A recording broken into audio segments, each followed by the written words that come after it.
welcome back to Sala Learning. It's me, Sri Bhama SB.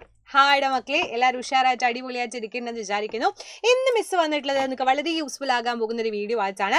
എന്താണെന്ന് ചോദിച്ചു കഴിഞ്ഞാൽ, നമ്മളൊരു ചാപ്റ്റർ വളരെ കുറഞ്ഞ സമയം കൊണ്ട് അടിപൊളിയായിട്ട് പഠിക്കാൻ വേണ്ടി പോവാണ്. നമ്മൾ വളരെ ലിമിറ്റഡ് ആയിട്ടുള്ള ടൈമിൽ നിങ്ങൾക്ക് വളരെ കുറച്ച് സമയം കൊണ്ട് വളരെ കൂടുതൽ കാര്യങ്ങൾ പഠിക്കാൻ പറ്റിയിട്ടുള്ള ഒരു കോണ്ടന്റ് ആണ് ഇന്ന് മിസ് ഡിസ്കസ് ചെയ്യുന്നത്. സോ കമ്പഷൻ ആൻഡ് ഫ്ലെയിം എന്ന് പറയുന്ന ഒരു അടിപൊളി ചാപ്റ്റർ നിങ്ങൾക്ക് പഠിക്കാനുണ്ട്. അത് വളരെ കുറഞ്ഞ സമയം കൊണ്ട് സെറ്റാക്കാം, റെഡിയാക്കാം, പവറാക്കാം. Okay, ready? അപ്പൊ നമുക്ക് സ്റ്റാർട്ട് ചെയ്യാന്ന് വിചാരിക്കുന്നു. നമുക്ക് ആദ്യം തന്നെ ഈ ചാപ്റ്ററിൽ അറിയേണ്ട ഫസ്റ്റ് കാര്യം എന്താണെന്നറിയോ? എന്താണ് കമ്പഷൻ? നമ്മൾ എന്തൊക്കെ പഠിച്ചിട്ടും കാര്യമില്ല, കമ്പഷൻ എന്താണെന്ന് അറിയണം അല്ലേ? It is a chemical process in which substance react with oxygen to given off heat is called combustion. ഒരു കെമിക്കൽ റിയാക്ഷൻ ആണ്. അതിൽ എന്ത് വേണ്ടടാ? ഓക്സിജന്റെ presence is very very important അല്ലേ? ഓക്സിജൻ ഉണ്ടെങ്കിലേ കത്തുകയുള്ളൂ, ഫയർ വരുള്ളൂ അല്ലേ? സോ ഫയർ വരണമെന്നുണ്ടെങ്കിൽ എന്ത് വേണം? നമ്മുടെ കമ്പഷൻ വേണം. കമ്പഷൻ നടക്കണമെന്നുണ്ടെങ്കിൽ ഓക്സിജൻ വേണം. ആൻഡ് ഗിവൺ ഓഫ് ഹീറ്റ് കൂടി ഉണ്ടെങ്കിൽ അതിനെയാണ് നമ്മൾ എന്ത് പറയാ മക്കളെ? കമ്പഷൻ എന്ന് പറയുന്നത്. അത് സോളിഡ് ആകാം, ലിക്വിഡ് ആകാം, ഗ്യാസ് ആകാം. വേണമെങ്കിൽ കെറോസിൻ നമുക്ക് കത്തിച്ചു നോക്കാം, ഓയിൽ നമുക്ക് കത്തിക്കാം, പേപ്പർ നമുക്ക് കത്തിക്കാം. എല്ലാം സോളിഡ്, ലിക്വിഡും ഗ്യാസിൽ വരുന്ന സാധനങ്ങൾ ആയതുകൊണ്ട് തന്നെ നമുക്ക് ഏത് ടൈപ്പ് ആയിട്ടുള്ള എന്താ പറയാ ഫ്യൂവൽ വേണമെങ്കിൽ നമുക്ക് എടുക്കാൻ വേണ്ടിയിട്ട് പറ്റും. ആൻഡ് അത് എന്ത് ചെയ്യുന്നു? Sometime light is also given of during combustion either as A flame as A glow. ചിലപ്പോൾ അത് ഫ്ലെയിം ആയിട്ട് നല്ല അടിപൊളിയായിട്ടുള്ള ഫ്ലെയിം ആയിട്ട് കാണാൻ പറ്റും. ചിലപ്പോൾ തീപോലെ പോലെ ഒരു ഗ്ലോ മാത്രമേ കാണാൻ പറ്റൂ. പക്ഷെ എന്താണെങ്കിലും കമ്പഷൻ എന്ന് പറഞ്ഞാൽ ഇതെല്ലാം കൂടിയതാണ്. സോ ഓക്സിജന്റെ പ്രസൻസും ഉണ്ട്, അതുപോലെ ഹീറ്റ് ഗിവൺ ഓഫും ചെയ്യുന്നുണ്ട്. അതിനെയാണ് നമ്മൾ കമ്പഷൻ എന്ന് പറയുന്നത്. അടുത്ത മെയിൻ ഫാക്ടർ നിങ്ങൾ പഠിക്കേണ്ടത് എന്താണ്? Conditions of combustion. എല്ലാത്തിനും ഒരു കണ്ടീഷൻ ഉണ്ട് അല്ലേ? അതുപോലെ കമ്പഷൻ ഒരു കണ്ടീഷൻ ഉണ്ട്. എന്തൊക്കെയാണെന്ന് ചോദിച്ചു കഴിഞ്ഞാൽ, പ്രസൻസ് ഓഫ് ഓക്സിജൻ. ഓക്സിജന്റെ presence is very very important അല്ലേ? എന്ത് സാധനം കത്തണമെങ്കിലും, ഈവൻ മിസ്സിന്റെ ഇവിടെയുള്ള ഈ ടിഷ്യൂ പേപ്പറും കത്തണമെങ്കിൽ പോലും എന്ത് വേണടാ? Oxygen is very important. അടുത്തതൊരു ഫ്യൂവല. എന്തായാലും കത്തണം അല്ലേ? കത്തണമെങ്കിൽ എന്ത് വേണം? ഫ്യൂവൽ വേണം. So presence of fuel is also important ആണ്. അടുത്തത് പ്രസൻസ് ഓഫ് ഹീറ്റ് അല്ലേ? ചൂട് വേണം. ഐ മീൻ ഹീറ്റ് അവിടെ എന്ത് ചെയ്യുന്നുണ്ട്? അവിടെ ഫീൽ ചെയ്യണം. അപ്പം നമ്മളൊരു സാധനം, കത്തുന്ന സാധനത്തിന് അടുത്ത് പോയിട്ട് നമ്മൾ നിന്ന് കഴിഞ്ഞാൽ നമുക്ക് എന്ത് ഫീൽ ചെയ്യും മക്കളെ? ചൂട് ഫീൽ ചെയ്യും. വൈ? കമ്പഷൻ നടക്കുന്ന സമയത്ത് ഹീറ്റ് അവർ ഗിവൺ ഓഫ് ചെയ്യുന്നുണ്ട്. സോ ഈ 3 കാര്യങ്ങൾ എൻ്റെ മക്കൾ പഠിച്ചാൽ മതി. OFH, ഓഫ് എന്ന് പഠിച്ചു വയ്ക്കുക. ഓഫ് മൈ ഗോഡ് എന്നൊക്കെ പറഞ്ഞ ഓഫ് എന്ന് പഠിച്ചു വയ്ക്കുക. അപ്പോൾ OFH എന്ന് പറഞ്ഞ 3 സാധനങ്ങളാണ് എന്തിനു വേണ്ടത്? കണ്ടീഷൻ ഓഫ് കമ്പഷന് വേണ്ടത്. അത് പഠിച്ചു വയ്ക്കാം. അപ്പൊ ഇത് ചെയ്യാൻ വേണ്ടി, പ്രൂവ് ചെയ്യാൻ വേണ്ടി എല്ലാ സമയത്തും റിപ്പീറ്റഡ് ആയിട്ട് ചോദിക്കുന്ന ഒരു ക്വസ്റ്റ്യൻ ആണ് ഇത്. നോക്കടാ, മെഴുകുതിരി നമ്മൾ കത്തിച്ച് വെച്ചിട്ടുണ്ട് അല്ലേ? ആൻഡ് അടുത്തതിൽ എന്ത് ചെയ്യുന്നു? അത് ഫ്ലിക്ക് ഓഫ് ചെയ്യുന്നുണ്ട്. ആൻഡ് ലാസ്റ്റ് അത് ഓഫ് ആയിട്ടും പോകുന്നുണ്ട്. അപ്പൊ എന്തുകൊണ്ടാണ് അത് ഓഫ് ആയിട്ട് പോയത്? നോക്ക്, ഫസ്റ്റ് വണ്ണിൽ നന്നായിട്ട് എയർ കിട്ടുന്നുണ്ട്, കണ്ടോ? എയർ സപ്ലൈ നന്നായിട്ട് നടക്കുന്നുണ്ട്. നമ്മളൊരു വുഡൻ പീസ് വെച്ചിട്ട് ഗ്യാപ്പ് ഒക്കെ ഇട്ട് കൊടുത്ത് നല്ല എയർ കൊടുക്കുന്നുണ്ട്. ആൻഡ് സെക്കൻഡ് വണ്ണിൽ നോക്ക്, അത് ഫ്ലിക്ക് ഓഫ് ചെയ്ത് കളിക്കുകയാണ്. കാരണം എന്താ? ആ വുഡ് നമ്മൾ മാറ്റി, കണ്ടോ? വുഡ് മാറ്റി നോക്കിയിട്ടുണ്ട്. അപ്പോൾ അവിടെ ഓക്സിജൻ സപ്ലൈ കുറഞ്ഞു എന്നർത്ഥല്ലേ? എയറിന് കൂടുതലായിട്ട് പോകാൻ പറ്റുന്നില്ല, ഓക്സിജൻ കൂടുതലായിട്ട് വരുന്നില്ല. സോ അതുകൊണ്ട് തന്നെ അത് ഫ്ലിക്ക് ഓഫ് ചെയ്യുന്നു. ലാസ്റ്റ് വണ്ണിൽ അത് ഓഫായി പോയി. കാരണം എന്താണ്? നമ്മൾ ഒരു തരത്തിലും എയർ കൊടുക്കാൻ സമ്മതിക്കുന്നില്ല. അവിടെ കാർബോർഡ് വെച്ച് സെറ്റ് ചെയ്യുന്നു. താഴെ നമ്മൾ ഫുള്ള് കവർ ചെയ്തിട്ട് അതിനകത്തോട്ട് ഒരു തുള്ളി പോലും ഓക്സിജൻ പോകാനുള്ള സ്ഥലമില്ല എന്നുണ്ടെങ്കിൽ എന്ത് സംഭവിച്ചു എന്ന് പറയും? അത് കെട്ടുപോയി എന്ന് നമ്മൾ പറയും അല്ലേ? സോ എക്സ്പെരിമെന്റ് എന്തിനു വേണ്ടിയിട്ടാണ് കാണിക്കുന്നത്? എസെൻഷ്യൽ ആണ് ബേണിംഗിൽ എയർ എന്ന് കാണിക്കാൻ വേണ്ടിയിട്ടാണ് ഈ എക്സ്പെരിമെന്റ് നമ്മൾ ചെയ്യുന്നത്. റെഡി? ഇനി അടുത്തതായിട്ട് ഇതിൽ പഠിക്കേണ്ട കാര്യമാണ് ഇഗ്നീഷൻ ടെമ്പറേച്ചർ. എന്താണ് ignition temperature? The lowest temperature at which substance catches fire. ഏതൊരു സാധനം കത്തണമെങ്കിലും ഒരു മിനിമം ടെമ്പറേച്ചർ വേണ്ടടാ.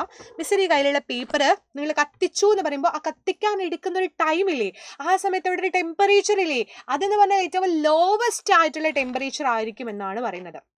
അത് കഴിഞ്ഞാൽ പിന്നെ അങ്ങ് കത്തിക്കൊണ്ടേയിരിക്കും. പിന്നെ കത്തൽ നോക്കേണ്ട, കത്തി പിടിച്ചുകൊണ്ടിരിക്കും. പക്ഷെ ഫസ്റ്റ് കത്താൻ എടുക്കുന്ന ആ ഒരു ടെമ്പറേച്ചറിനെ നമ്മൾ വിളിക്കുന്ന പേരാണ് ഇഗ്നീഷൻ ടെമ്പറേച്ചർ. റെഡി? അപ്പൊ ഇഗ്നീഷൻ ടെമ്പറേച്ചർ ഏതിലായിരിക്കും കൂടുതൽ? ഇപ്പൊ മണ്ണെണ്ണ, കെറോസിനിലാണോ വുഡിലാണോ ചോദിച്ചാൽ നിങ്ങൾ എന്ത് പറയും? ഏതിലായിരിക്കും മക്കൾ ഇഗ്നീഷൻ ടെമ്പറേച്ചർ കൂടുതൽ വേണ്ടി വരാ? ഏതിലായിരിക്കും ഇഗ്നീഷൻ ടെമ്പറേച്ചർ കുറവ് വേണ്ടി വരാ? നമ്മുടെ കെറോസിനിലാണ് കുറവ്. വൈ? എന്തുകൊണ്ട്? കെറോസിൻ ദാ എന്ന് പറയുമ്പോൾ കത്തില്ലടാ. നമ്മള് മണ്ണെണ്ണയിൽ ദാ എന്ന് പറയുമ്പോഴേക്കും ഫയർ കൊടുത്താൽ കത്തും. എന്നാൽ വുഡിലോ ഇല്ല, പതിയെ കത്തി വരുള്ളൂ. കാരണം അത് അതിന്റെ ഇഗ്നീഷൻ ടെമ്പറേച്ചർ എത്താൻ വേണ്ടിയിട്ട് ഒരുപാട് സമയം എടുക്കുന്നുണ്ട് എന്ന് പറയാൻ വേണ്ടിയിട്ട് പറ്റും അല്ലേ നമുക്ക്? അപ്പൊ വുഡ് എന്ന് പറയുന്ന ആൾക്ക് എന്താണ് ഇഗ്നീഷൻ ടെമ്പറേച്ചർ എന്ന് പറയുന്നത്? ഹൈ ആണ് കമ്പയറിംഗ് ടു കെറോസിൻ എന്ന് പറയാൻ വേണ്ടിയിട്ട് പറ്റും. സെറ്റ് അല്ലേ? അങ്ങനെയാണെങ്കിൽ എന്താണ് ഇൻഫ്ലാമബിൾ സബ്സ്റ്റൻസ്? നിങ്ങൾ അടുത്തത് പഠിച്ചിരിക്കണം. ഇൻഫ്ലാമബിൾ സബ്സ്റ്റൻസ് എന്ന് പറഞ്ഞാൽ ദാറ്റ് വെരി ലോ ഇഗ്നീഷൻ ടെമ്പറേച്ചറിൽ തന്നെ ഈസിലി ക്യാച്ച് ഫയർ ചെയ്യുന്ന ആ സബ്സ്റ്റൻസുകളെയും നമ്മൾ വിളിക്കുന്ന പേരാണ് ഇൻഫ്ലാമബിൾ സബ്സ്റ്റൻസ്. എന്ന് വെച്ചാൽ നമ്മൾ കത്തുന്ന സാധനങ്ങൾ, നമ്മുടെ പെട്രോള്, ഡീസൽ, ഗ്യാസ് ഒക്കെ എന്ത് ചെയ്യുന്നുണ്ട്, നന്നായിട്ട് കത്തുന്ന സാധനമാണ് അല്ലേ. അപ്പം ഇങ്ങനെ സബ്സ്റ്റൻസ് വെരി ലോ ഇഗ്നീഷൻ ടെമ്പറേച്ചറിൽ ഈസിലി ക്യാച്ച് ഫയർ ചെയ്യുകയാണെങ്കിൽ അതിനെ നമ്മൾ വിളിക്കുന്നു, ആ ഫയർ ചെയ്യുന്ന വിത്ത് ഫ്ലെയിമോട് കൂടി കത്തുന്ന സാധനങ്ങളാണെങ്കിൽ അവരെ നമുക്ക് എന്ത് പറയാം, ഇൻഫ്ലാമബിൾ സബ്സ്റ്റൻസ് എന്ന് പറയാം. അപ്പം നമ്മൾ പറഞ്ഞ പോലെ ഗ്യാസ് ആയിക്കോട്ടെ, പെട്രോൾ ആയിക്കോട്ടെ, ഡീസൽ ആയിക്കോട്ടെ, ഈവൻ ഇതിന് ആൽക്കഹോൾ ആയിക്കോട്ടെ, ഇതൊക്കെ പെട്ടെന്ന് കത്തുന്ന സാധനങ്ങളാണ്. സോ ഇതൊക്കെ ഇൻഫ്ലാമബിൾ സബ്സ്റ്റൻസ് ആണെന്ന് പറയാൻ വേണ്ടി പറ്റും. അപ്പൊ കത്തിയാൽ മാത്രം മതിയോ, നമുക്കിത് കൺട്രോൾ ചെയ്യണ്ടേ? എങ്ങനെയാണ് മക്കളെ നമുക്ക് നമ്മുടെ കത്തുന്നത് കൺട്രോൾ ചെയ്യാൻ വേണ്ടി പറ്റുക? എങ്ങനെയാണ് പറ്റുക? വളരെ സിമ്പിൾ ആണ്. നമ്മൾ അതിനെ ആ ഇഗ്നീഷൻ ടെമ്പറേച്ചറിനും താഴത്തോട്ട് കൊണ്ടുവരാം അല്ലെ. കത്താൻ എടുക്കുന്ന ലോവസ്റ്റ് ടെമ്പറേച്ചർ ആണ് ഇഗ്നീഷൻ ടെമ്പറേച്ചർ. അപ്പൊ അത് എത്താതിരുന്നാലോ, അത് കത്തില്ലല്ലോ. സോ നമ്മൾ വേഗം ഇഗ്നീഷൻ ടെമ്പറേച്ചർ കുറയ്ക്കാൻ വേണ്ടി ശ്രമിക്കുകയാണ് ചെയ്യുന്നത്. അങ്ങനെയാണ് ശരിക്കും നമ്മൾ കൺട്രോൾ ചെയ്യുന്നത്. നമ്മൾ വെള്ളം ഒഴിക്കാറില്ലേ, കത്തി പിടിക്കുന്ന സമയത്ത് വേഗം വെള്ളം ഒഴിക്കും. അല്ലെങ്കിൽ നമ്മൾ എന്ത് ചെയ്യും, കാർബൺ ഡൈ ഓക്സൈഡ് സ്പ്രെഡ് ചെയ്യും. നല്ലൊരു അടിപൊളി ബെസ്റ്റ് എക്സ്റ്റിങ്ക്യൂഷൻ ആണ് നമ്മൾ ഈ പറയുന്ന കാർബൺ ഡൈ ഓക്സൈഡ് ഒക്കെ. അപ്പം ഇവരൊക്കെ എന്ത് ചെയ്യാണ്, അവർ ആ ഓക്സിജൻ സപ്ലൈ കട്ടിയാണ് ചെയ്യുന്നത്. അങ്ങനെ എന്ത് ചെയ്യാണ്, അവരെ എന്ന് വെച്ചാൽ പെട്ടെന്ന് ആ ഫയർ കെടുത്താൻ വേണ്ടിയിട്ട് അങ്ങനെയാണ് അവരെ സഹായിക്കുന്നത് കേട്ടോ. സോ വാട്ടർ ഒരു എക്സ്റ്റിങ്ക്യൂഷർ ആയിട്ട് വർക്ക് ചെയ്യുന്നുണ്ട്, ആൻഡ് കാർബൺ ഡൈ ഓക്സൈഡ് ഒരു ബെസ്റ്റ് എക്സ്റ്റിങ്ക്യൂഷർ ആയിട്ട് വർക്ക് ചെയ്യുന്നുണ്ട്. നിങ്ങളുടെ വീടുകളിലും, അല്ലെങ്കിൽ വീടുകളിലുണ്ടോയെന്ന് അറിയില്ല, സ്കൂളുകളിൽ, ഹോസ്പിറ്റലൊക്കെ നോക്കിയാൽ ഒരു കാർബൺ ഡൈ ഓക്സൈഡിൻ്റെ ഒരു സിലിണ്ടർ എപ്പോഴും വെച്ചിരിക്കുന്നത് കാണാം, എന്ന് വെച്ചാൽ ഫയർ എക്സ്റ്റിങ്ക്യൂഷർ എന്ന് പറഞ്ഞിട്ട്. എന്തുകൊണ്ടാണ്? പെട്ടെന്നൊരു ഫയർ വന്നാൽ നമുക്കത് കൺട്രോൾ ചെയ്യണമെങ്കിൽ ഇതുപോലെയുള്ള കാര്യങ്ങൾ വേണം. ഓക്കെ അല്ലേ? ഇനി ഏറ്റവും പ്രധാനപ്പെട്ട മറ്റു കാര്യമാണ് ടൈപ്പ് ഓഫ് കമ്പഷൻസ്. ഏതൊക്കെ ടൈപ്പിൽ കമ്പഷൻ ഉണ്ടടാ? റാപ്പിഡ് കമ്പഷൻ ഉണ്ട്, സ്പോണ്ടേനിയസ് കമ്പഷൻ ഉണ്ട്, എക്സ്പ്ലോഷൻ ഉണ്ട്. ഇത് പഠിക്കാണ്ട് ഈ ചാപ്റ്റർ പഠിച്ചിട്ട് ഒരു കാര്യവുമില്ല. നമുക്ക് നോക്കാം. ഒന്നാമത്തേതാണ് റാപ്പിഡ് കമ്പഷൻ. പെട്ടെന്ന് കത്തിക്കാം. നമ്മളൊരു സ്റ്റൗ എന്ത് ചെയ്യും, പെട്ടെന്ന് കത്തിക്കുന്ന സാധനമാണ്, നമുക്കറിയാം അല്ലേ. റാപ്പിഡ് ആയിട്ടാണ് നമുക്ക് എന്ത് കിട്ടുന്നത്, അതിൽ നിന്ന് റിസൾട്ട് കിട്ടുന്നത്. That means the type of combustion in which substance burn rapidly and yield heat or light with an application of external heat. ഇങ്ങനെ പറഞ്ഞാൽ നിങ്ങൾക്ക് മനസ്സിലാവില്ല, ഞാൻ പറഞ്ഞുതരാം. നമ്മളൊരു മാച്ച് സ്റ്റിക്ക് എടുത്തിട്ട് കത്തിക്കുന്നു, വേണ്ട ഒരു ഗ്യാസിൻ്റെ നമ്മൾ എന്താ പറയുക, ഗ്യാസ് എടുത്തിട്ട് നമ്മൾ കത്തിക്കുകയാണ്, എന്തെങ്കിലും ഒരു സാധനം വെച്ച് നമ്മൾ കത്തിക്കുകയാണ്. അപ്പോൾ കത്തിക്കാൻ നമ്മളൊരു സാധനം എക്സ്ട്രാ കൊടുത്തു ഇല്ലേ, നമ്മളൊരു മാച്ച് സ്റ്റിക്ക് എക്സ്ട്രാ കൊടുത്തിട്ടുണ്ട്. ആ എക്സ്റ്റേണൽ ഹീറ്റ് കൊണ്ടാണ് എന്ത് സംഭവിച്ചത്, അവിടെ ലൈറ്റും പ്രൊഡ്യൂസ് ചെയ്തത്, ഹീറ്റും പ്രൊഡ്യൂസ് ചെയ്തത്, അത് കത്തുകയും ചെയ്തത്, അതും റാപ്പിഡായിട്ട്. ഇപ്പം ഞാൻ പെട്ടെന്ന് പറയുമ്പോൾ കേട്ടോ, ഒറ്റ ഇതാണ് അല്ലേ, നമ്മൾ സ്റ്റവ് ഒക്കെ കത്തിക്കുമ്പോൾ ഒരൊറ്റ സൗണ്ട് മതി നമുക്ക് അല്ലേ. അപ്പം അതുപോലെ തന്നെ നല്ല ഹീറ്റും ലൈറ്റും പ്രൊഡ്യൂസ് ചെയ്യും വേണം. എന്നാൽ റാപ്പിഡ്ലി നടക്കുകയാണെങ്കിൽ അതിനെ വിളിക്കുന്ന പേരാണ് മക്കളെ, നമ്മൾ എക്സ്റ്റേണൽ ആയിട്ടൊരു ഹീറ്റ് കൊടുക്കുകയാണെങ്കിൽ അതിനെ പറയുന്ന പേരാണ് റാപ്പിഡ് കമ്പഷൻ. ക്ലിയർ അല്ലേ, സെറ്റ് അല്ലേ? അത് റാപ്പിഡ് കമ്പഷൻ ആണ്. ഇനി അടുത്ത ടൈപ്പ് ഓഫ് കമ്പഷൻ എക്സാമ്പിൾ ആണ് ഫോറസ്റ്റ് ഫയർ. ഈ ഫോറസ്റ്റ് ഫയർ ഒക്കെ നമ്മൾ എക്സ്ട്രാ എന്തെങ്കിലും കൊടുത്തിട്ട് നടക്കുന്ന പരിപാടിയാണോ? അല്ലല്ലോ. ഫോറസ്റ്റ് ഫയർ എന്നൊക്കെ പറഞ്ഞാൽ തനിയെ കത്തിപ്പോകുന്ന പരിപാടിയാണ് അല്ലേ.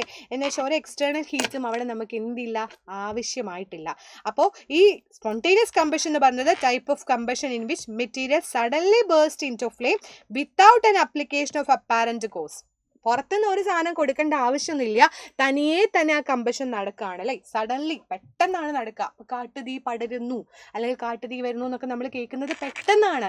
കാരണം അത് ചിലപ്പോൾ നാച്ചുറലി സംഭവിക്കുന്നതാകാം, നമ്മളിപ്പോൾ മനുഷ്യന്മാരായിട്ട് ചെയ്യുന്ന പരിപാടികൾ ഉണ്ട് അല്ലേ, അത് വേറെ കാര്യം. അപ്പോൾ ഇങ്ങനെ സ്പോണ്ടേനിയസ് ആയിട്ട് പെട്ടെന്ന് നമ്മൾ വിചാരിക്കാണ്ട് നടക്കുന്ന പ്രോസസ്സാണ് മക്കളെ നമ്മുടെ സ്പോണ്ടേനിയസ് കമ്പഷൻ എന്ന് പറയുന്നത് കേട്ടോ. ആൻഡ് ലാസ്റ്റ് വൺ ആണ് നമ്മുടെ എക്സ്പ്ലോഷൻ. എന്താണ് എക്സ്പ്ലോഷൻ?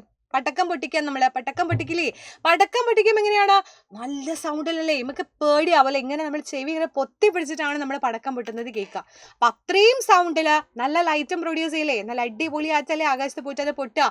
സോ നല്ല ലൈറ്റോട് കൂടിയിട്ട് നല്ല സൗണ്ടോട് കൂടിയിട്ട് അവരെന്ത് ചെയ്യുന്നുണ്ട്, ഹീറ്റും ലിബറേറ്റ് ചെയ്തിട്ട് വരികയാണെങ്കിൽ അങ്ങനെയുള്ളതിനെയാണ് നമ്മൾ എക്സ്പ്ലോഷൻ എന്ന് പറയുന്നത്. എന്ന് വെച്ചാൽ ദാ 3 സാധനങ്ങൾ, heat, light, sound. Heat, light, sound പഠിച്ചു വയ്ക്കാം. ഈ 3 സാധനങ്ങളും അവിടെ കാണിക്കുന്നുണ്ടെങ്കിൽ, ഒരു സാധനം കത്തിക്കുന്ന സമയത്ത് ഈ 3 കാര്യങ്ങൾ കിട്ടുന്നുണ്ടെങ്കിൽ, നല്ല ലൈറ്റും നല്ല സൗണ്ടും നല്ല ഹീറ്റും പ്രൊഡ്യൂസ് ചെയ്യുന്നുണ്ടെങ്കിൽ, ദിസ് ടൈപ്പ് ഓഫ് റിയാക്ഷനെയാണ് നമ്മൾ പറയുക എക്സ്പ്ലോഷൻ എന്ന് പറയുന്നത്. എക്സാമ്പിളാണ് നമ്മുടെ ക്രാക്കേഴ്സ് ഒക്കെ എന്ത് ചെയ്യുന്ന മക്കളെ സഡൻലി റിയാക്ഷൻ ചെയ്ത് അടിപൊളിയായിട്ട് പൊട്ടുന്നത്. ഫെസ്റ്റിവൽ സീസൺ ഒക്കെ ആവുന്ന സമയത്ത് ഈ പടക്കം പൊട്ടിക്കുക അല്ലേ, നമ്മുടെ മെയിൻ പരിപാടികളാണ് ഇതൊക്കെ അല്ലേ. അപ്പോൾ പല പല പൂരങ്ങൾക്ക്, തൃശ്ശൂർ പൂരം, എല്ലാ പൂരത്തിനും ഇങ്ങനെ അടിപൊളിയായിട്ട് ലൈറ്റ് കത്തുന്ന സമയത്ത് ഇനി നിങ്ങൾ ആലോചിക്കണം അത് എക്സ്പ്ലോഷൻ ആണ് എന്ന് ആലോചിക്കണം. ഒരു ഗ്യാസ് സിലിണ്ടർ പൊട്ടിത്തെറിച്ചു, അപ്പോഴത് എക്സ്പ്ലോഷൻ ആണ്. നല്ല സൗണ്ടിൽ, നല്ല ഹീറ്റിൽ, എന്താ പറയുക, അത്രയും ഹീറ്റ് പ്രൊഡ്യൂസ് ചെയ്തിട്ട് ആണത് എന്ത് സംഭവിക്കുന്നത്, നടക്കുന്നത് അല്ലേ. ലൈറ്റിലും പ്രൊഡ്യൂസ് ചെയ്യുന്നുണ്ട്. അപ്പൊ അതുകൊണ്ട് അത് എക്സ്പ്ലോഷൻ. ഇനി ലാസ്റ്റ് ടോപ്പിക്കാണ് നമ്മൾ ഡിസ്കസ് ചെയ്യുന്നത്, സ്ട്രക്ചർ ഓഫ് ദ ഫ്ലെയിം. ഇത് ചോദിക്കാത്ത ക്വസ്റ്റ്യൻ പേപ്പർ ഉണ്ടാവില്ല. ഈ ഒരു ചാപ്റ്ററിൽ ഏറ്റവും പ്രധാനപ്പെട്ട കാര്യമാണ് നമ്മുടെ സ്ട്രക്ചർ ഓഫ് ഫ്ലെയിം. മൂന്നേ മൂന്ന് കാര്യങ്ങൾ പഠിച്ചാൽ മതി. ഒരു ക്യാൻഡിൽ തന്നിട്ട് നിങ്ങളോട് എൻ്റെ സ്ട്രക്ചർ വരയ്ക്കാൻ വേണ്ടി ചോദിക്കും. അപ്പം എൻ്റെ മക്കൾ എന്ത് ചെയ്യുക, ആദ്യം തന്നെ ഒരു ബ്ലാക്ക് കളർ ഇതൊക്കെ ഇതേപോലെ ഒരു കളർ വരച്ചു കൊടുക്കുക. ആൻഡ് മുകളിലായിട്ടൊരു യെല്ലോ കളർ വരച്ചു കൊടുക്കുക. ഏറ്റവും ലാസ്റ്റ് ഒരു ബ്ലൂ കളറും വരച്ചു കൊടുക്കുക. എന്നിട്ട് എന്താ ചെയ്യാൻ പോകുന്നത്, അതിൽ നമ്മൾ പേര് കൊടുക്കുകയാണ്. ഏറ്റവും താഴെയുള്ള ബ്ലാക്ക് കളറിന് ഡാർക്ക് സോൺ. ബ്ലാക്ക് എന്ന് പറഞ്ഞാൽ തന്നെ ഡാർക്ക് അല്ലേ, കാരണം മരണമൊക്കെ വരുന്ന സമയത്താണ് നമ്മൾ ബ്ലാക്ക് ഫ്ലാഗ് ഒക്കെ വെക്കാറുള്ളത് അല്ലേ. അപ്പൊ ബ്ലാക്ക് എന്ന് പറയുമ്പോൾ തന്നെ ഒരു ഡാർക്ക് സീനാണ്. രാത്രി ഇരുട്ടലടാ, ഡാർക്ക് അല്ലേ. സോ അത് ആലോചിക്കുക. അപ്പൊ ബ്ലാക്ക് കളർ ഉള്ളത് ഡാർക്ക് സോൺ. അവിടെ ചൂട് ഭയങ്കര കുറവായിരിക്കും. നമ്മൾ ഈ താഴത്തോട്ട് കൈവച്ച് നോക്കുക. ഒരു മെഴുകുതിരി കത്തിച്ചിട്ട്, ക്യാൻഡിൽ കത്തിച്ചിട്ട് താഴെ കൈവച്ച് ഇങ്ങനെ ആക്കി നോക്കുക. മുകളിൽ വെച്ച് നോക്കുക. മുകളിലാക്കുമ്പോൾ ഭയങ്കര വേദന എടുക്കും, നമുക്ക് പെയിൻ എടുക്കും. പക്ഷെ താഴെ ആക്കുന്ന സമയത്ത് നമുക്ക് ഹീറ്റ് ഫീൽ ചെയ്യില്ല. വൈ? താഴത്തോട്ട് ഹീറ്റ് കുറവാണ്. ലീസ്റ്റ് ഹോട്ട് ആയിട്ടുള്ള ആളാണ് താഴെയുള്ളത്. എന്നാൽ നടുവിലുള്ളതാണ് ഒരു മിഡിൽ സോൺ എന്ന് നമുക്ക് വേണമെങ്കിൽ പറയാം. അതാണ് ലുമിനസ് ആയിട്ടുള്ള സോണ്, യെല്ലോ കളർ. യെല്ലോ കളറിൽ ലുമിനസ്. അതെന്താണ്, മോഡറേറ്റ്ലി ഹോട്ട്, പകുതി. നമ്മൾ പറയില്ല അങ്ങോട്ടേക്കില്ല പറയുന്ന ഒരു ലെവലാണ്. ആ ലാസ്റ്റ് വൺ ഏറ്റവും പുറത്ത് കാണുന്നതാണ് നോൺ ലുമിനസ് സോൺ എന്ന് പറയുന്നത്, ഔട്ടർ മോസ്റ്റ് സോൺ എന്ന് പറയുന്നത്. അതെന്താ മക്കളെ, ബ്ലൂ കളറിലാണ് ഹോട്ടസ്റ്റ് ആയിട്ടുള്ള പാട്ട്. അതാണ് മെഴുകുതിരി കത്തിക്കുന്ന സമയത്ത് നമ്മളിങ്ങനെ മുകളിലോട്ടാക്കുമ്പോൾ ഭയങ്കര ഹോട്ടസ്റ്റ് ആയിട്ടുള്ള പാട്ട് പിടിക്കുന്നതുകൊണ്ടാണ് നമുക്ക് പെട്ടെന്നത് വേദന എടുക്കുന്നത്, ഐ മീൻ ഹീറ്റ് നമുക്ക് ഫീൽ ചെയ്യുന്നത്. സോ ഔട്ടർ മോസ്റ്റ് സോൺ ഉണ്ട്, മിഡിൽ സോൺ ഉണ്ട്, ഇന്നർ മോസ്റ്റ് സോൺ ഉണ്ട്. പേര് പോലെ തന്നെ ഏറ്റവും പുറത്തുള്ളത് ഏത് കളറാ, ബ്ലൂ കളറാണ്. ബ്ലൂ കളർ കാണിക്കുന്നത് നല്ല ഹോട്ട് ആയിട്ടുള്ള ഏരിയ ആണ്. ആ മിഡിൽ സോൺ എന്ന് പറയുന്നത് നമുക്കറിയാം യെല്ലോ കളർ കാണിക്കുന്ന ആളാണ്. എന്താണ്, പാർഷ്യൽ കമ്പഷനെ അവിടെ നടക്കുന്നുള്ളൂ, മോഡറേറ്റ്ലി ഹോട്ട്. തീരെ ചൂടും ഇല്ല എന്നാൽ തീരെ ഒരു കാര്യവും ഇല്ലാത്ത ആളാണ് നമ്മുടെ ഏറ്റവും താഴെ കാണുന്ന ലീസ്റ്റ് ഹോട്ട് ആയിട്ടുള്ള നമ്മുടെ ഇന്നർ മോസ്റ്റ് സോൺ എന്ന് പറയുന്നത്. അതാണ് നമ്മുടെ ബ്ലാക്ക്, ഡാർക്ക് ബ്ലാക്ക് എന്നാലോചിച്ച് വെക്കാം കേട്ടോ. സോ ഈ ഒരു സ്ട്രക്ചർ ഇങ്ങോട്ട് പഠിച്ചു വെച്ച് അടിപൊളിയായിട്ട് ചെയ്ത് കഴിഞ്ഞാൽ നിങ്ങൾക്ക് ഫുൾ മാർക്ക് തന്നെ ഉറപ്പിക്കാം. സോ ഇനി ലാസ്റ്റ് കാര്യം, ഗുഡ് ഫ്യൂവൽ. ഒരു ക്യാരക്ടറിസ്റ്റിക് ഓഫ് ഗുഡ് ഫ്യൂവലിന്റെ കാര്യം കൂടെ നമുക്ക് പഠിക്കാനുണ്ട്. ഒരു ഗുഡ് ഐഡിയൽ ആയിട്ടുള്ള ഒരു സ്റ്റുഡൻറ് എന്നൊക്കെ പറയുമ്പോൾ എന്താണ്, നിങ്ങൾ അടിപൊളി ആയിട്ടുള്ള നല്ല മക്കളായിരിക്കും അല്ലേ. അതുപോലെ നമ്മുടെ ഗുഡ് ഫ്യൂവൽ എന്ന് പറയുന്ന സമയത്ത് എന്തൊക്കെ കാര്യങ്ങൾ വേണം, നല്ലൊരു ഫ്യൂവലാണെന്ന് പറയാൻ പെട്ടെന്ന് ഈസിലി നമുക്ക് കൈ കിട്ടണം ഇല്ലേ, പെട്ടെന്ന് നമ്മുടെ സാധനം കൈ കിട്ടണം. അതുപോലെ ചീപ്പായിരിക്കണം. ഭയങ്കര പൈസകളൊക്കെ നമ്മൾ വാങ്ങിക്കുമോ, ഇപ്പം തന്നെ നമുക്കറിയാം LPG സിലിണ്ടറിൻ്റെ ഒക്കെ, നമ്മുടെ ഗ്യാസ് സിലിണ്ടറിൻ്റെ ഒക്കെ പൈസ കൂടി വരുമ്പോൾ നമ്മുടെ നെഞ്ചിൽ തീയാണ് അല്ലേ. അതേപോലെ എന്താ, it burns easily in air. പെട്ടെന്ന് അത് കത്തണം, അല്ലാണ്ട് നമുക്കത് കിട്ടിയിട്ട് പ്രത്യേകിച്ച് അങ്ങോട്ട് കാര്യമില്ല. അപ്പം ഇങ്ങനെയുള്ള ഒരുപാട് കാര്യങ്ങൾ നമുക്ക് ക്യാരക്ടറിസ്റ്റിക് ഓഫ് ഗുഡ് ഫ്യൂവൽ ആയിട്ട് പറയാൻ വേണ്ടി പറ്റും. ഒരു നല്ല ഇന്ധനം എന്ന് പറഞ്ഞ് നമ്മൾ സെലക്ട് ചെയ്യുന്നതിൽ പറയാൻ വേണ്ടി പറ്റും. ഓക്കെ, അപ്പം ഗുഡ് ഫ്യൂവൽ എന്ന് എന്താ മക്കളെ, പെട്ടെന്ന് ഈസിലി അവൈലബിൾ ആയിരിക്കണം, ചീപ്പ് ആയിരിക്കണം എന്നൊക്കെയാണ് പറയുന്നത്. ഐഡിയൽ ഫ്യൂവൽ എന്ന് വേണമെങ്കിൽ നമുക്കതിനെ പറയാം. ഐഡിയൽ ഫ്യൂവൽ, ഒരു ഐഡിയൽ സ്റ്റുഡൻറ് എന്നൊക്കെ പറഞ്ഞ പോലെ ഐഡിയൽ ഫ്യൂവൽ ഉണ്ട്, cheap, readily available, readily combustible, easily transport ഒക്കെ ചെയ്യാൻ പറ്റുന്നതാണ് നമ്മൾ എന്ത് പറയുക, ഐഡിയൽ ഫ്യൂവൽ എന്ന് പറയുന്നത്. ഇനി ഫ്യൂവൽ എഫിഷ്യൻസി എന്ന് പറഞ്ഞൊരു സാധനം കൂടി ഉണ്ട്.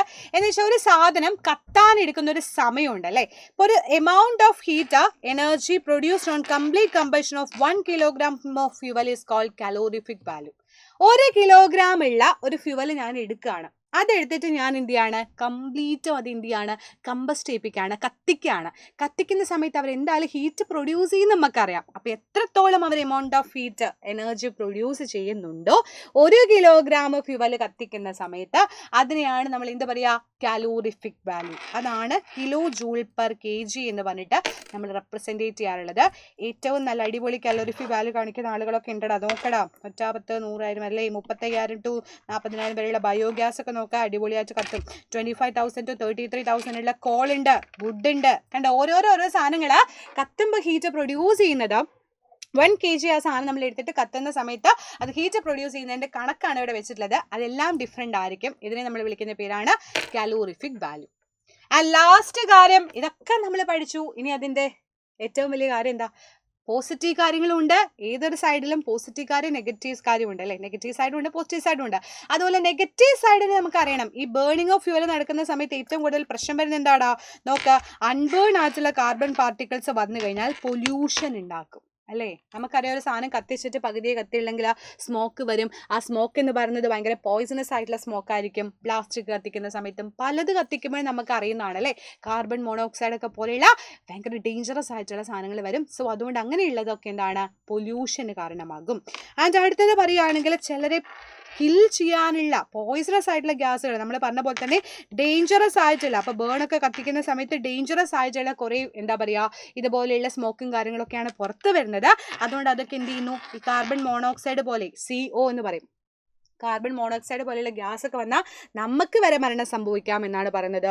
എക്കോസിസ്റ്റത്തിൽ മാറ്റം സംഭവിക്കും ആൻഡ് ഗ്ലോബൽ വാർമിങ്ങിനും കാരണമാകും ഇല്ലേ. മൊത്തത്തിൽ നമ്മുടെ ഭൂമിയിൽ ഉണ്ടാകുന്ന എർത്തിലുണ്ടാകുന്ന ചൂട് കൂടി ഗ്ലോബൽ വാർമിങ്ങിന് കാരണമാവും. അത് ഒരുപാട് ഇഷ്യൂസ് അല്ലേ, ചെറിയ ചെറിയ ഇഷ്യൂ എന്നല്ല, ഒരുപാട് ഇഷ്യൂസിന് കാരണമാകുന്നുണ്ട്. സോ കമ്പഷൻ്റെ മെയിൻ ആയിട്ടുള്ള ഡ്രോബാക്സ് എന്ന് പറയുന്നതും ഇതുപോലെയുള്ള ഏത് വേണേലും നിങ്ങൾക്ക് എഴുതി വെക്കാം. ഞാനൊരു 3 പോയിന്റ് പറഞ്ഞു എന്ന് മാത്രമേ ഉള്ളൂ ഇമ്പോർട്ടൻ്റ് ആയത്. ഇതിൽ ഏത് പോയിന്റ് എഴുതിയാലും ഇത് സെറ്റ് ആയിരിക്കും കേട്ടോ. അപ്പൊ ഗ്ലോബൽ വാർമിംഗ് എന്നുള്ള പോയിന്റും എൻ്റെ മക്കൾ എന്ത് ചെയ്യുക, മറന്നു പോവാതിരിക്കുക. പിന്നെ വേണമെങ്കിൽ നമുക്ക് ആസിഡ് റെയിൻ പറയാം. ആസിഡ് റെയിൻ നമ്മൾ പലപ്പോഴും കേട്ടിട്ടുണ്ടായിരിക്കും. നമ്മുടെ താജ്മഹൽ ഒക്കെ നല്ല അടിപൊളിയായിട്ട് വൈറ്റ് കളർ നിന്നിരുന്നത് ഇപ്പൊ യെല്ലോ കളറായിട്ട് മാറിയില്ലേ. അതെന്തുകൊണ്ടാ, ആസിഡ് റെയിൻ വന്നതുകൊണ്ടാണ്. ഈ സൾഫർ ഡയോക്സൈഡ് എന്ന് പറയുന്ന SO2 എന്ന് പറയുന്ന ഒരു ഗ്യാസ് ഈ ഡീസലും മറ്റേതൊക്കെ കത്തുന്ന സമയത്ത് മുകളിലോട്ട് പോകുന്നുണ്ട്. ആ ഗ്യാസ് എന്ത് ചെയ്യുന്നടാ, മുകളിലോട്ട് പോയി ഇതുപോലെ ഈ oxides of sulphur and nitrogen dissolve in rain water, അത് വെള്ളവുമായിട്ട് കൂടിച്ചേർന്നിട്ട് ഭയങ്കര പോയിസണസ് ആയിട്ടുള്ള ആസിഡ് റെയിൻ ആയിട്ടാണ് തിരിച്ചു വരുന്നത്. അതുകൊണ്ടാണ് നമ്മൾ ഈ ആസിഡ് റെയിൻ വരുമ്പോൾ ഒരുപാട് പ്രശ്നമുണ്ട് നമ്മുടെ കണ്ണിനും, അതുപോലെ നമുക്ക് ഡിസീസസും, നമുക്ക് ഇവൻ എന്തൊക്കെ സംഭവിക്കാം അല്ലേ, ഒരുപാട് ഇഷ്യൂസസ് സംഭവിക്കാനുള്ള ഒരു ചാൻസും കൂടിയാണ് ആസിഡ് റെയിൻ എന്ന് പറയുന്നത്. സോ അതും എന്താണ്, ഒരു ഡ്രോബാക്ക് ആയിട്ട് പറയാൻ പറ്റും. അപ്പോൾ ഫ്യൂവൽ കത്തുമ്പോൾ പ്രശ്നങ്ങളും ഉണ്ട്, പക്ഷെ നമുക്ക് ഭയങ്കര പോസിറ്റിവിറ്റിയാണ്. കുക്ക് ചെയ്യുമ്പോൾ ഫ്യൂവൽ ഇല്ലാണ്ട് പറ്റുമോ, കത്താതെ പറ്റുമോ, ബേൺ ചെയ്യാണ്ട് പറ്റുമോ, ഇല്ല. സോ ഇതാണ് നമ്മുടെ ചാപ്റ്റർ. വളരെ കുറഞ്ഞ സമയം കൊണ്ട് ഒരു ചാപ്റ്റർ കംപ്ലീറ്റ് ആയിട്ട് നിങ്ങൾക്ക് പഠിപ്പിച്ചു തന്നിട്ടുണ്ട്. കഴിഞ്ഞില്ല, ബാക്കി കാര്യങ്ങൾ ഇനിയും ഒരുപാട് കാര്യങ്ങൾ നമുക്ക് പഠിക്കാനുണ്ട്. അതൊക്കെ വരുന്ന വീഡിയോസിൽ നമുക്ക് ഡിസ്കസ് ചെയ്യാം. സോ എല്ലാ മക്കളും ചാനലൊക്കെ സബ്സ്ക്രൈബ് ചെയ്ത് അടിപൊളിയാച്ചിരിക്കുക, നമ്മുടെ ബാച്ചിലൊക്കെ ജോയിൻ ചെയ്യാൻ വേണ്ടി ശ്രമിക്കുക. അപ്പോൾ ബാക്കി കാര്യങ്ങൾ നെക്സ്റ്റ് വീഡിയോയിൽ. അതുവരേക്കും ബൈ ബൈ, സീ മക്കളെ.